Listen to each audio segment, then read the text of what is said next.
Hello बच्चों, let us solve this question. The correct order of increasing H3O plus concentration of H3O plus in the aqueous solution is. Options are 0.01 molar H2S, then 0.01 molar H2SO4, 0.01 molar NaCl, 0.01 molar NaNO2. 0.01 molar NaCl, 0.01 molar NaNO2, 0.01 molar H2S, 0.01 molar H2SO4. ये बाकी के दोनों options हैं। तो ये options हमें basically given है और हमें increasing order of concentration of H3O plus के अकॉर्डिंग इनको अरेंज करना है। मीन्स कौन सी सब्सटेंस कितने ज़्यादा हाइड्रोनियम आयंस प्रोड्यूस करेगी, कितने ज़्यादा अमाउंट में हाइड्रोनियम आयन प्रोड्यूस करेगा, उसको हमें इंक्रीजिंग ऑर्डर में अरेंज करना है। तो बेसिकली कुछ नहीं है, हमें बस एसिडिक स्ट्रेंथ के फॉर्म में अरेंज करना है एक तरीके से, कौन कितना ज़्यादा एसिडिक स्ट्रेंथ है, क्योंकि कंसंट्रेशन की वैल्यू तो सेम ही है सब में, 0.01 मोलर, राइट। तो की concept of this question is acidic strength,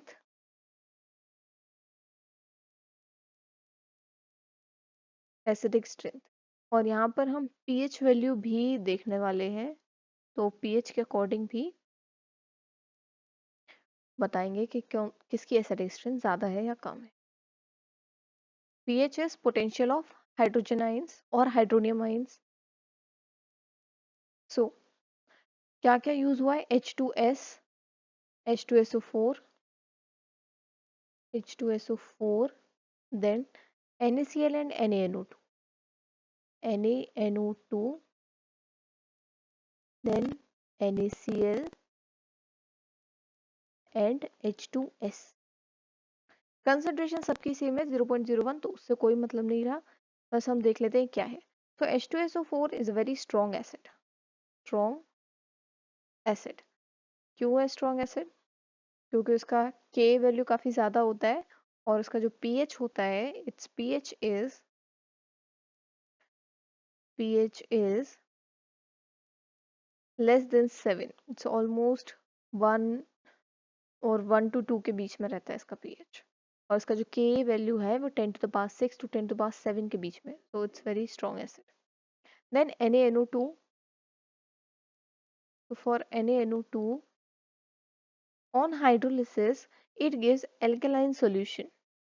NaNO2 को जब हम हाइड्रोलिसिस करते हैं तो ये एल्केलाइन है, मतलब ये बेसिक है, एल्केलाइन सॉल्यूशन। और उस एल्केलाइन सॉल्यूशन का जो pH होता है that pH is almost greater than 7, तो ये एल्केलाइन हुआ। 7 से ज़्यादा जिसका pH है वो एल्केलाइन है, 7 से कम जिसका pH है वो एसिडिक है, और 7 जिसका pH है वो न्यूट्रल है। अभी आता है हमारे पास NaCl। तो NaCl जो सॉल्ट है ये स्ट्रॉन्ग एसिड और स्ट्रॉन्ग बेस का सॉल्ट है। क्योंकि ये स्ट्रॉन्ग एसिड स्ट्रॉन्ग बेस का सॉल्ट है तो ये आप जो सॉल्ट है वो कैसा है, न्यूट्रल, कॉमन सॉल्ट है, हम कंज्यूम भी करते हैं इसको। और इसका pH जो है वो कितना होगा, 7। न्यूट्रल सॉल्ट है तो pH is equals to 7। Next H2S। तो H2S जो है वीक एसिड है, वीक एसिड। तो इसका जो pH है वो 7 से तो कम होगा बट बहुत ज़्यादा कम नहीं होगा,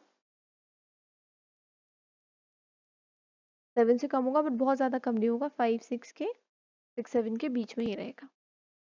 तो अब हम अरेंज कर सकते हैं कि कौन कितना ज़्यादा हाइड्रोनियम आयन देगा, right. Number of H3O plus ions is directly proportional to acidic strength and inversely proportional to pH value.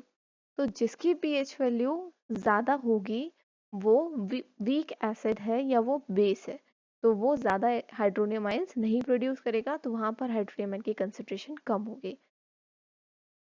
Lesser the pH, higher will be the concentration of H3O plus. तो अब हम arrange कर सकते हैं और इसके according जो order बनेगा दैट विल बी सबसे ज़्यादा आयंस कौन प्रोड्यूस करेगा H2SO4 और सबसे कम कौन प्रोड्यूस करेगा NaNO2 क्योंकि वो कम्प्लीटली बेसिक है। तो 0.01 मोलार NaNO2 देन जो सॉल्ट है हमारे पास न्यूट्रल है completely 0.01 molar NaCl then weak acid H2S 0.01 molar H2S and then strong acid 0.01 molar H2SO. So this is our answer, that is option number